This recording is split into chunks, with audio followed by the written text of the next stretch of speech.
ఓం నమ శివాయ. నా పేరు పాండురంగారావు. రుద్రాక్షలు వేదగణితం. రుద్రాక్ష ఈశ్వర స్వరూపము. స్త్రీ పురుష భేదం లేకుండా ఎవరైనా ధరించే ఒక ఆధ్యాత్మిక సంపద. ఈశ్వరుడు శ్రీపక్షపాతి.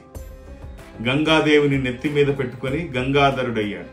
తన దేహంలో సగభాగాన్ని పార్వతీదేవికిచ్చి అర్ధనారీశ్వరుడయ్యాడు. రుద్రాక్షలు స్త్రీ పురుష భేదం లేకుండా ఎవరు ధరించినా ఆ ఫలితాలు యథాతథంగా వస్తాయి. ఆహార నియమాలు గాని, వయోభేదం గాని, వర్ణభేదం గాని ఏమీ లేకుండా ఇది ఒక ఆధ్యాత్మిక సంపద. మీరు ఏ రుద్రాక్ష ధరించాలో తెలుసుకోవాలనుకుంటున్నారా?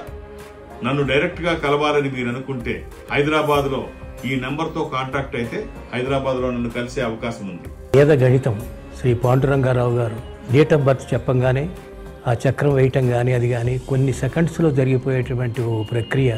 అలాంటి వారు మనకి ఇప్పుడు ప్రస్తుతం ఒక్క పాండురంగారావు గారే ఉన్నారేమో అని నాకు అనిపిస్తోంది.